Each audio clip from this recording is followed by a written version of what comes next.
গল্পের নাম জলাভূমি ও নীরের গল্প। এই গল্পটিও আমি দুটো পর্বে বিভক্ত করছি এ কারণে যে গল্পটি একটু দীর্ঘ, যাতে শ্রোতা বন্ধুদের শুনতে কোনো ধৈর্যচ্যুতি না ঘটে, সে কারণেই দুটি পর্বে বিভক্ত করা হলো এই গল্পটিকে। পর্ব 1। সন্ধ্যায় পাখিরা ঘরে ফেরে। কোথায় কতদূর তাদের নীরের ঠিকানা সোমেন জানে না।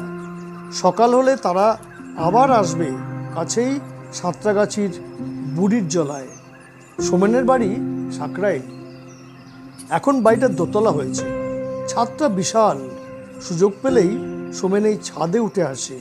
প্রায় সারাটা দিনমান তার কেটে যায় ছাদে। টবের গাছগাছালির পরিচর্যা করে, বনসাই, নানা ধরনের ক্যাকটাস, মরশুমি ফুলের গাছ, এ সবই তার চর্চার বিষয়।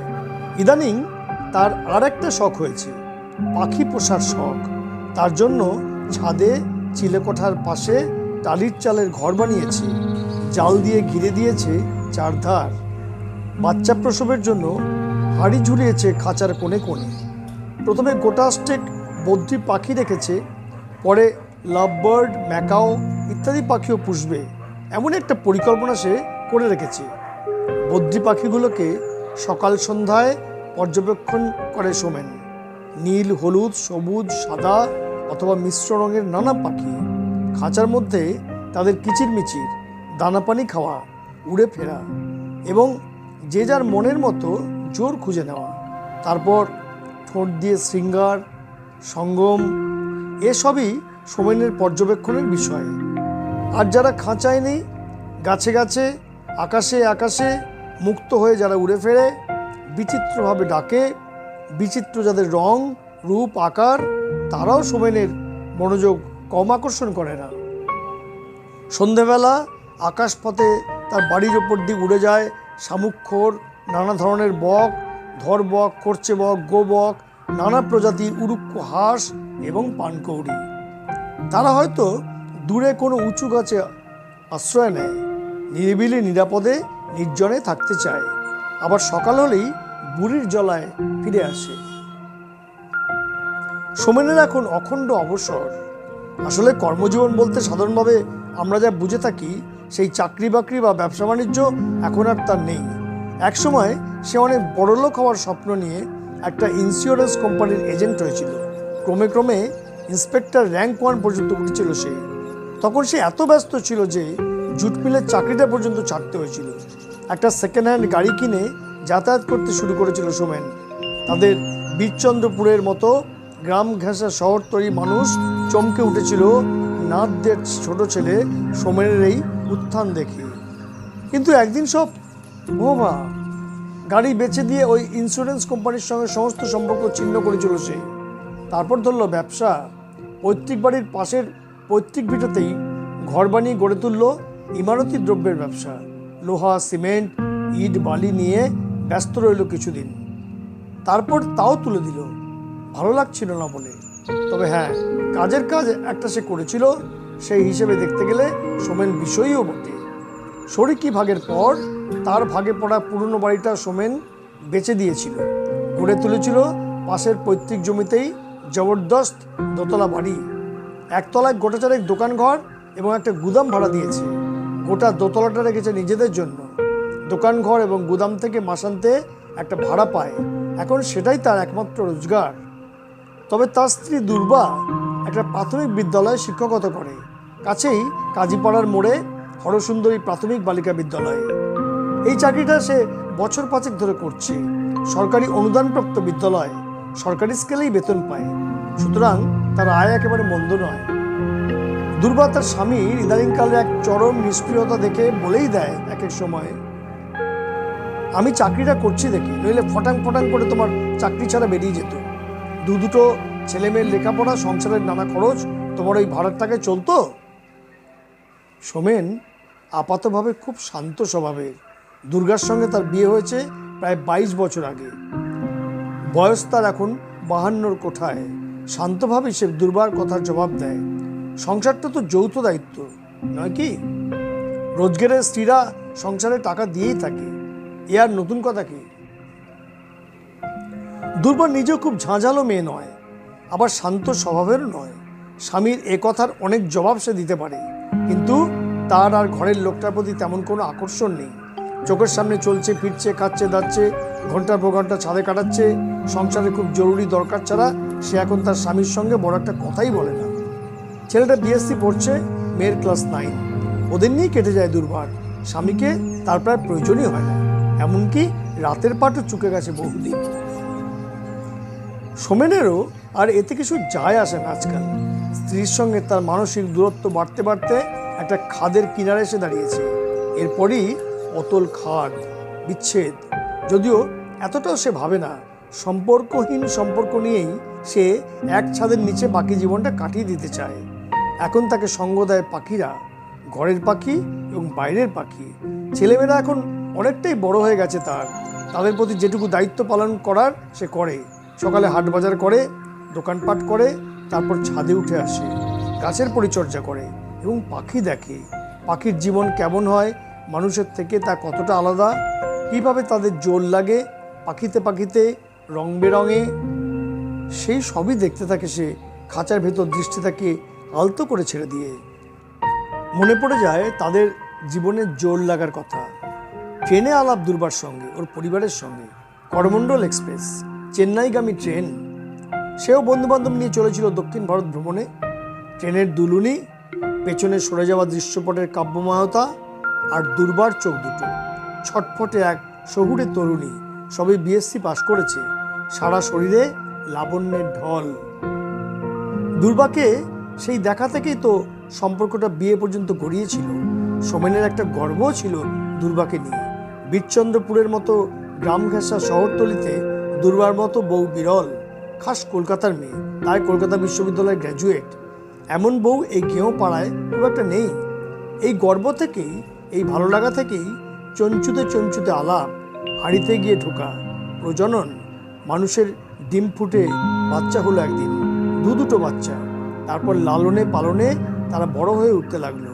যদিও সোমেন এখন আর প্রত্যক্ষভাবে প্রাত্যহিক লালন পালনে অংশ নেয় না, তবে সামগ্রিক দায়িত্বের ছাতাটা তো তাকে এখনও মেলে ধরে থাকতে হয়েছে, এমনকি দুর্বার মাথার ওপরেও। তা সে দুর্বার যাই বলুক, যতই স্বনির্ভরতার পতাকা ওড়াক, পাখিদের মতো সে স্বনির্ভর নয়, স্বাধীন নয়, এমনকি প্রগতিশীলও নয়। সন্ধ্যা হয়, বিকেলের আলো নিভে আসছে ক্রমশ।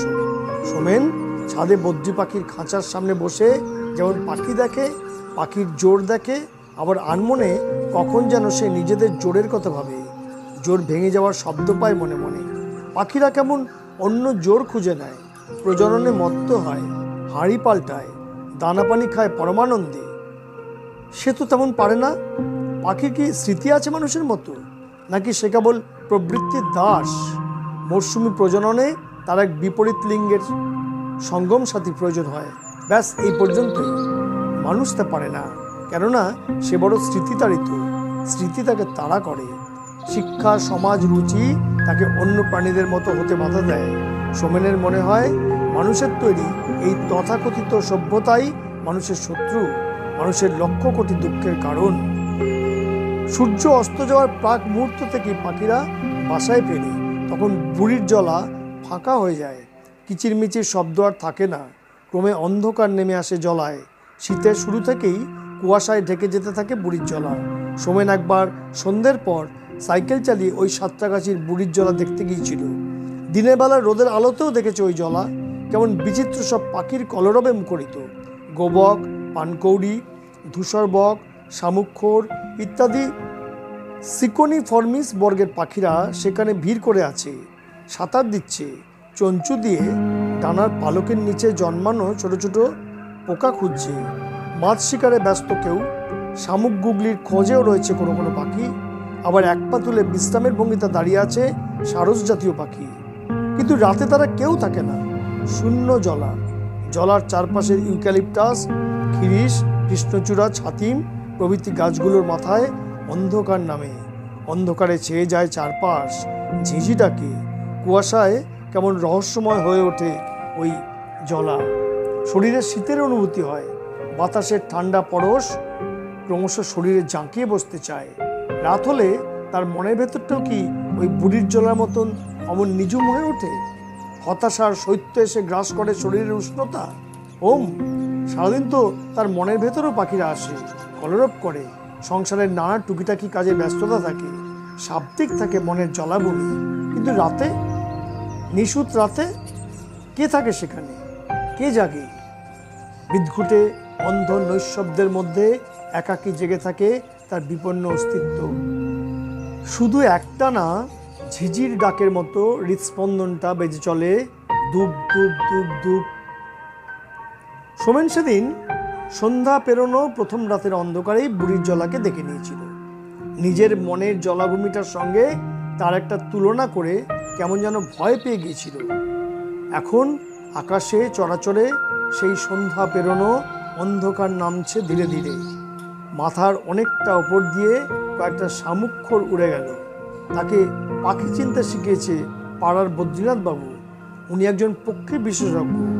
মোর থেকেই সোমেন জেনেছে শামুক্ষর স্টর্ক জাতীয় পাখি, মুক্তচঞ্চু, ওপেন বিল্ড স্টর্ক। অদ্ভুতভাবে এরা উড়ে যায়। ইংরেজি এসের মতো বাঁকানো গলাটা যতটা সম্ভব সামনের দিকে প্রসারিত করে পা দুটোকে টান টান করে পেছনের দিকে মেলে দিয়ে ওরা উড়ে যায়। সোমেন তার দৃষ্টিকে ওদের পেছন পেছন বহুদূর পর্যন্ত ধাওয়া করে। ওরা যখন দৃষ্টিপথের আড়ালে চলে যায় তখন চোখ সরিয়ে নেয়। সূর্যাস্তের এই লগ্নে গোবকরা উড়ে যায় কোনাকুনিভাবে, দল বেঁধে উড়ে যায় পানকৌড়ি, খুন্তে বক, পোঁচ বক, এমনকি গগনবের পাখিরা। গগনবেররা পেলিকান জাতীয় পরিযায়ী পাখি, এরা দক্ষিণ ভারত থেকে আসে। তবে এখন নিশ্চয়ই তাদের আদত নিড়ে ফিরে যাচ্ছে না। কাছাকাছি কোথাও তাল বা নারকেল জাতীয় সুউচ্চ গাছের ডালে তাদের অস্থায়ী বাসা বেঁধেছে। সকাল হলেই আবার ফিরে আসবে বুড়ির জলায়। প্রতিটি রোদবেলায় খাবারের সন্ধানে থাকবে। প্রজনন ছাড়া ওটাই ওদের অন্যতম প্রধান কাজ। মানুষের যেমন খাওয়া ছাড়াও আরও অজস্র কাজ বিছানো আছে, ওদের তেমন নেই। হরেক চিন্তাও আছে মানুষের, সরল জটিল, ভালো মন্দ, অজস্র চিন্তা। সোমেনের মনে হয় মানুষ এত চিন্তা করতে পারে বলেই সে এত অসুখী। মানুষ কেবল চিন্তার জাল বুনে চলেছে, তার নিজের জালে সে নিজেই জড়িয়ে যাচ্ছে। সোমেন এসব ভাবনার কোনো তল পায় না। সন্ধে নামলেই যত ভাবনা তাকে পেয়ে বসে। চারিদিকে কোলাহল কমে যায়, পাখিরাও ফিরে যায় নীড়ে। ছাদের গাছেদের এখন আর পরিচর্যার দরকার নেই। ওদের শরীরে সন্ধ্যা রাতের হিম পড়তে শুরু করে। ওদের পরিচর্যার ভার প্রকৃতি তখন নিজের হাতে তুলে নেয়। বদ্রি পাখির খাঁচার ওপর পলিথিন পেপারটা ফেলে দিলেই আজকের মতো তার কাজ শেষ। এখন ছাদে সে একা, অজস্র মশার খাদ্য হয়ে ওঠা এক বিপন্ন সত্তা। এও তো এক জলাভূমি। রাতে এখানে কেউ থাকে না, নিদে ফিরে যায়। মাথার ওপর দিয়ে একটা গগনবের উঠতে উঠতে সোমেনকে যেন এই কথাই বলে গেল। সোমেন যেন সংবিত ফিরে পেল। সন্ধ্যের আকাশের দিকে তাকিয়ে দেখতে পেল দূরে একটা গগনবের উড়ে উড়ে চলে যাচ্ছে। ওই গগনবের পাখিটাই কি বলে গেল কথাটা? সোমেন কেমন যেন ভয় পেয়ে গেল। দৌড়ে ছাদ থেকে নিচে নেমে এলো। দুর্বার ঘরে ঢুকে পড়ল সে, কেননা স্ত্রীর ঘরেই তো একজন পুরুষের যথার্থ নীড়। মদ্দা পাখিরা যেমন গাছের মগডালের বাসায় শাবকদের তা দিতে ব্যস্ত মাদি পাখিটার কাছে ফিরে যায়, তেমন এখন তারও নীড়ে ফেরার পালা। দুর্বা স্কুল থেকে ফিরে সন্ধ্যাবেলায় তার ঘরে একটু বিশ্রাম নেয়। লাইট জ্বালে না। অন্ধকারে তার বেশবাস একটু আলগা, একটু আলুথালু করে রাখে। গা ধুয়ে এসে একটু খোলামেলা থাকলে তার আরাম হয়, ক্লান্তি দূর হয়। তন্দ্রাচ্ছন্ন হয়ে একটু যেন ঘুমিয়ে পড়ে সে। সোমেন সব জানে, তাই বেড়ালের মতো নিঃশব্দে পা টিপে টিপে ঘরে ঢুকলো সে। ঘরে আলো না জ্বললেও রাস্তার আলোটা ইতিমধ্যেই জ্বলে উঠেছে। তার আবছা একটা আলো ঘরে এসে পড়াতে দুর্বাকে বেশ দেখা যাচ্ছে। আবছা অন্ধকারে আধো অন্ধকার গায়ে মেখে দুর্বা শুয়ে আছে। পরনের কালো ম্যাক্সিতে জড়ানো অন্ধকার তাকে যেন আরো পেয়ে বসেছে। শুধু দুর্বাই বা হতে যাবে কেন সে? একজন নারী, হোক 40 অন্ধকারে বয়স মুছে যায়। ব্ল্যাকবোর্ডে বয়সের খড়ির কোনো আঁক নেই, শুধু কালো একটা ক্যানভাস, কালো একটা শরীর। রঙের টোনে তারতম্যে ক্যানভাসের সাবজেক্ট বোঝা যায়।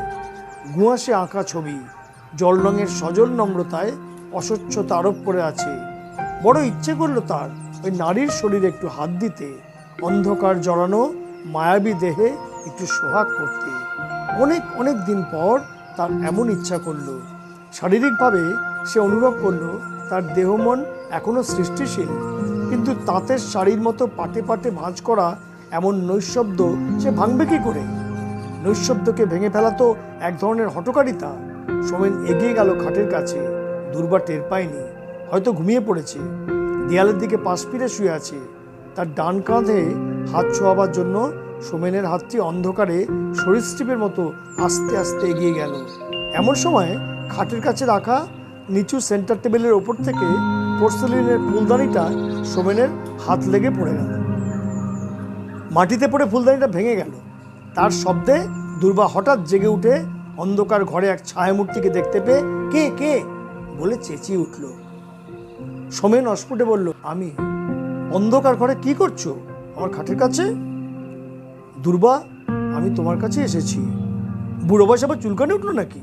ছেলেমেয়েরা বড় হয়েছে, ঘর থেকে চলে যাও, আমি ক্লান্ত, আমাকে বিশ্রাম নিতে দাও। হ্যাঁ, তা যাচ্ছি, কিন্তু গগনবের যে বলে গেল নীড়ে ফিরতে। রাতে জলাভূমিতে কেউ থাকে না, সবাইকে নীড়ে ফিরতে হয়। তুমি তো আমার নীড় দুর্বা, পাখির যেমন নীড় থাকে। কি যাতা বলছো সব? গগনবাবু কে? গগন বাবু নয়, গগনবের পাখি, পেলিকান জাতীয় পাখি, খুব বড় সড়ো, আমাদের বাড়ির ওপর দিয়ে উড়ে যায়। উফ, স্টপ ইট, মাথা খারাপ হয়েছে তোমার, যাও নিজের ঘরে যাও, আমার বিশ্রাম নিতে দাও। সোমেনকে আক্ষরিক অর্থেই তাড়িয়ে দিল দুর্বা। সোমেন বুঝলো মানসিক দূরত্বর কারণেই তার কথা দুর্বার কাছে দুর্বোধ্য ঠেকেছে। কিছুই বোঝেনি সে, তার মাথা খারাপ হয়েছে বলে ধরে নিয়েছে। কিন্তু এখন সে কি করবে? ছেলে পড়তে গেছে, এখনো বাড়ি ফেরেনি। মেয়ের মাস্টারমশাই এসেছে, তার পড়ার ঘরে সে পড়ছে। সে কোথায় যায়? ডাইনিংয়ে বসে টিভির একঘেয়ে সিরিয়াল দেখতে তার ভালো লাগে না। সোমেন আবার ছাদে উঠে এলো। ছাদটা যেন এখন জলাভূমির মতোই নির্জন। অন্ধকার আকাশ, দূরের তারা, এক ফালি চাঁদ যেন সেই নির্জনতাকে আরো বাড়িয়ে দেয়। গগনবের কি খুব আগে উড়ে গেছে পূব আকাশের দিকে? বেশিক্ষণ তো হয়নি। সোমেনের ইচ্ছে হলো এই জলাভূমি থেকে পাখি হয়ে উড়ে যেতে, দূরে কোনো এক নীড়ের উদ্দেশ্যে। এই মানব জীবন ছেড়ে যাওয়ার আগে মানব সভ্যতার মেকি আবরণকে খসিয়ে দিয়ে সে নগ্ন হতে চাইল এবং নগ্ন হলো। তার বড় স্বাদ হলো অতৃপ্ত যৌবনকে মুক্তি দিতে, শেষবারের মতো আত্মযৌনতায় মগ্ন হতে, এবং মগ্ন হলো। তারপর ছাদের কলে সেই ক্লে ধুয়ে সে দেহ মনে শুদ্ধ হতে চাইল। এরপর তার দুই প্রসারিত হাত ডানা হয়ে উঠল, উঠতে শুরু করলো সে। নমস্কার, গল্পটির প্রথম পর্ব এখানেই শেষ হলো। আশা করব দ্বিতীয় পর্বটি আপনারা শুনবেন। আর প্রথম পর্বের সাবস্ক্রাইব করে দেবেন, ভালো লাগলে লাইক করে দেবেন। অবশ্যই আপনার সমস্ত বন্ধুবান্ধবকেও বলে দেবেন এই গল্পকারের চ্যানেলটি লাইক করতে এবং সাবস্ক্রাইব করতে। চলুন আমরা এবার গল্পটির দ্বিতীয় পর্বে যাই। নমস্কার, শুভেচ্ছা রইল।